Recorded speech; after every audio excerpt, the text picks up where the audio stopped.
Hello, ladies and gentlemen. I've got to start by being honest. This script has gone through so many revisions, I've decided it merits a longer preamble in that thinking about what Final Fantasy XIV does better than World of Warcraft actually highlights more of a fundamental problem with how content in WoW is created. World of Warcraft is an old game, first announced in September 2001 at the European Computer Trade Show, and then released in November of 2004. It's had almost 2 decades of thought and effort put into it. In its time, removed more features than most games would ever dream of having in the first place. But why would they? Each of those features took hours and hours of manpower and time to create, then balance and perfect, although that's an exaggeration based on the current state of the game. But I find it's because the vast majority of systems are tied directly to player power, and as every expansion should be in some way developing and increasing that power, it necessitates old features to be removed. The best example of this is the Legion artifact weapons. So ultimately, when playing WoW, you've only got the features introduced in the current expansion, and if they're bad, then you're buggered. And after that, there's just a few bits of evergreen content, like farming old raids for transmog, doing old reps for mounts or pets, and general achievement hunting, which were more byproducts of the collection tabs and people's completionist needs than anything really on the part of Blizzard. What this all ultimately amounts to is that although World of Warcraft has had that nearly 20 years of thought put into it, it's less feature complete and has less things to do than its competitors. Final Fantasy XIV, as the relevant example of the day, has baked in future-proofing for all its content so that it always remains useful to the player. And, more importantly, interesting. If I go raid Ulduar from Wrath of the Lich King for transmog, it's a piece of piss. But if I want to go back and fight one of the big primals from A Realm Reborn, then I'm scaled back to 50, so it's an engaging experience, and rewarding in XP to my character if I haven't reached max level yet. Weirdly, Blizzard has used time walking to kind of simulate this to a degree, and is an excellent idea, which hasn't been leaned into enough to really count over much in comparison to what Final Fantasy XIV and even other MMOs like Guild Wars 2 do. So, with what I hope you appreciate was a necessary introduction, let us begin to list all the things Final Fantasy does better than WoW from a feature standpoint. And where better else to start than with my last point, level scaling. Every dungeon, raid, and world event has a present max level that your character's gear and abilities will be scaled back to when you enter it, which ultimately means that every last bit of content outside of the basic quests in the world can be always relevant to your character, as you get true level appropriate rewards.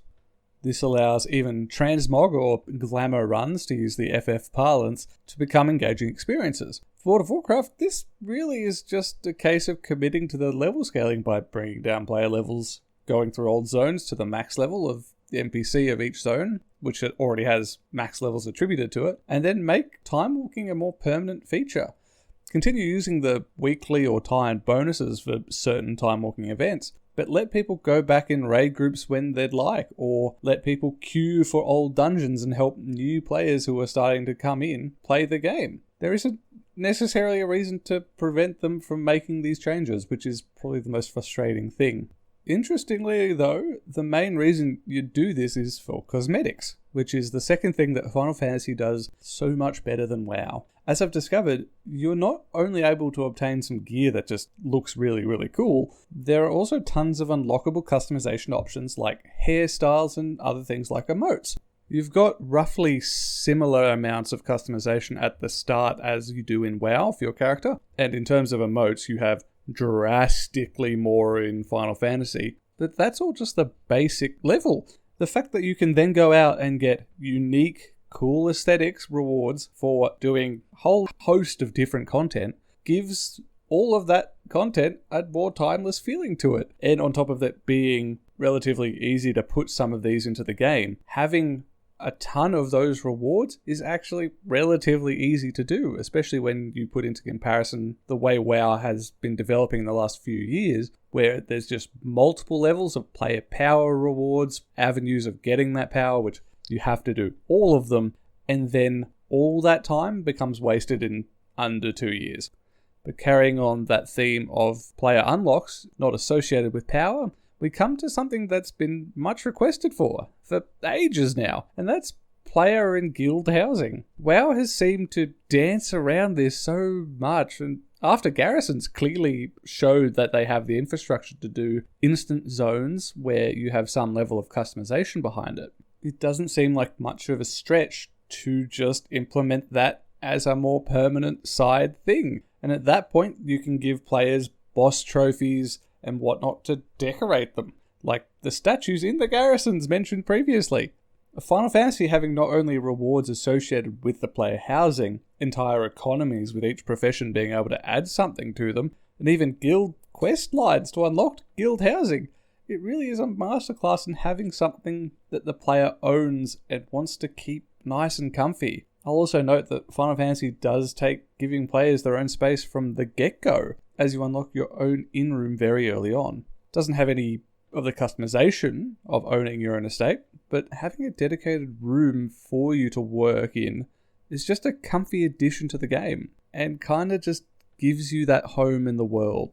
And so to further that idea of bringing you into Square Enix's fantasy world, my next point is around how the story of the game is presented to you, and how your character's involved. If you're not familiar, I won't spoil any major plot points, but you discover very early on, as in first time you load your character early, that you're the chosen one. You're ordained to kick some evil ass, and there is little question of that in your mind. The story starts with a typical adventure Faire, but quickly brings you into that chosen one kick-ass status and reminds you of it. But even with that, it's not a power fantasy. The villains feel threatening as they've been chosen by something else, and your allies that you meet along the way feel effective in their own ways. So while you're an absolute beast, fairly central to the plot, you're not just going to roll over everything. It's engaging. Whereas in World of Warcraft, we get mixed messages. On one hand, we're the champion of Azeroth, the Maw Walker. Or in Legion, I was the goddamn Deathlord, second only to Bolvar, the Lich King himself. But that matters for nothing. Like, so many features, titles, and accolade changes from expansion to expansion, never getting referred to again. Hell, want a little bit of trivia? The last time I can find that you, the player, was canonically responsible for killing the end raid boss was the Dragon Soul in Cataclysm, which was an Alliance and Horde effort. After that, it has always been another character who's dealt the final blow without us even being in the cutscene. Bar the Nazoth laser, but that's almost better left unsaid. Now, interestingly, the approach of having the character not being the center of attention is a perfectly valid one. It's choosing to treat the player like an adventurer and not a hero like they do in Classic. Whereas in retail, it's trying to convince you that you're a hero without giving you the proper recognition for your actions.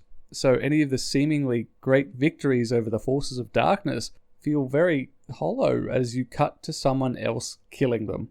As I'm sure you can kind of tell, I'm pretty passionate about this point, and truly I want to embrace my inner Aussie and swear every third or fourth word, but that's not YouTube kosher, so we'll press on to my next point, which is a lot less angering. Minigames. Interestingly, both WoW and Final Fantasy have a dedicated zone for minigames. The Darkmoon Faire versus the Golden Saucer. The difference being that the Darkmoon Faire rocks up 1 week out of the month, has a set amount of rides and quests, which finally got some new additions at the end of BFA, whereas the Golden Saucer is always open, has a ton of minigames which are persistent, and then there's player events on a 10-minute on, 10-minute off cycle, which includes everything from dodge the AoE to an on-rail shooter to get casino points to buy tons of different rewards, like I mentioned earlier. Which, on top of that, by the way, there's a full card game in the Giant Casino, which you can get cards for outside of it in certain fights, which adds more to that player rewards, not directly associated with player power. The difference here seems pretty stark, where Final Fantasy gives players a permanent play park and rewards to coming and playing with other players. WoW only does it at certain times and only occasionally adds bits and pieces.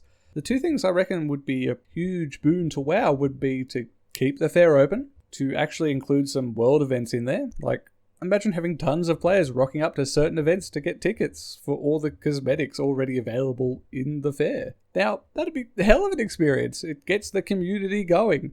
And really, The only thing that would change if you had it be a permanent feature is that those profession quests, which only give you 5 skill points in a classic tier of your profession, really is not that much of a loss for anyone. It is unimaginably unimpactful.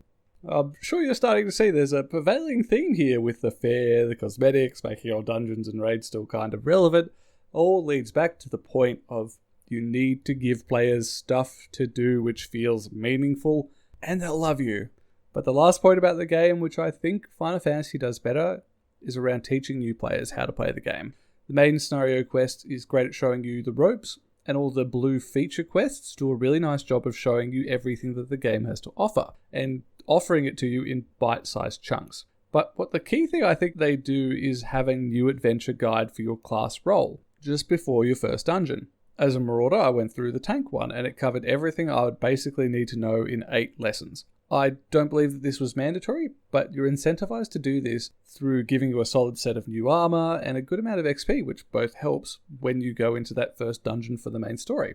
Whereas WoW has admittedly gotten dramatically better at this with Exile's Reach, which is a fantastic idea, I find that it doesn't go far enough as it did with the old Proving Grounds back in Mists of Pandaria, which has since been removed for being too hard as you needed a silver rank before you could get into heroics. Now, as annoying as any barrier to entry is, this is kind of telling that maybe nerfing it a little but keeping the lessons in so people need to learn is an overall positive thing to include in the game. As if they can't do the Proving Ground, then they're the ones who are going to make fundamental, easy to avoid mistakes in a dungeon and impact the experience of the other 4 members. Bringing this back and having it be something recommended you do optionally would be great for new people in the game to show them more detailed things like interruptions and minor boss mechanics, which aren't really covered in Exile's Reach. Like so many things in WoW, it's on the cusp of being great. It just needs those few extra little tiny steps to be fully realized. But so we've reached the final thing, and as promised, it's not about Final Fantasy itself, but it's about the meta commentary of Square Enix versus Blizzard. And just like Square Enix could learn lessons from WoW on how to actually make giving them money very easily, Blizzard needs to go back and learn some lessons from Square Enix about how to take the community of your game and the industry far more seriously. It wasn't long ago that the World of Warcraft team fended off the many WoW killers by taking their flagship ideas, polishing them up with the old Blizzard quality, integrating them into WoW, which then ultimately blew any of the competition out of the water. So much so, it helped vaunt WoW into that position it was in, so high above the industry itself as to be self-contained, until pretty much this year. Whereas Final Fantasy XIV's developers made it very clear that when they were redesigning the game for A Realm Reborn, that listening to the community was important. They were the government and the players were their citizens, as they so rightly put it. And to follow this analogy, what we're seeing right now is the fall of the Berlin Wall and people fleeing into a more prosperous country after years of Blizzard's autocratic rule, with so many systems that were identified to be trash in the alpha stages. Azerite Gear probably being the best example of it. I think one of my favourite stories about this listening is that in the Final Fantasy Fan Fest back in 2009, a player asked for a small quality of life change, specifically for PlayStation players, that when you get matched for your group in the Dungeon Finder, your controller vibrates to alert you. A simple, specific, and small change that was added 4 months later. More recently, the male Viera, who are the bunny people option, has come purely because artists spent spare time working on getting them working, as they were so popular with the fans. So many little things like that which build community trust, which has turned them into fanatical evangelists who've come to preach the good word to the disillusioned masses. All of this very dramatic, yes, but we've silently waited for WoW to get better for so long, and now only drastic action could be taken. Frankly, I would say let the poorly set up villain of Shadowlands win, pull A Realm Reborn and reset the world. Rebuild from the ground up something better. Take in what your competitors have perfected in the background for so long and redeem retail World of Warcraft. Thank you all for joining me on a slightly more passionate video than I originally thought it would be when I did the stuff I wish was in Final Fantasy video. But kind of cathartic, if I'm honest. And if it has been for you too, please like and subscribe below, as I've got more content to come. Have a good one, all.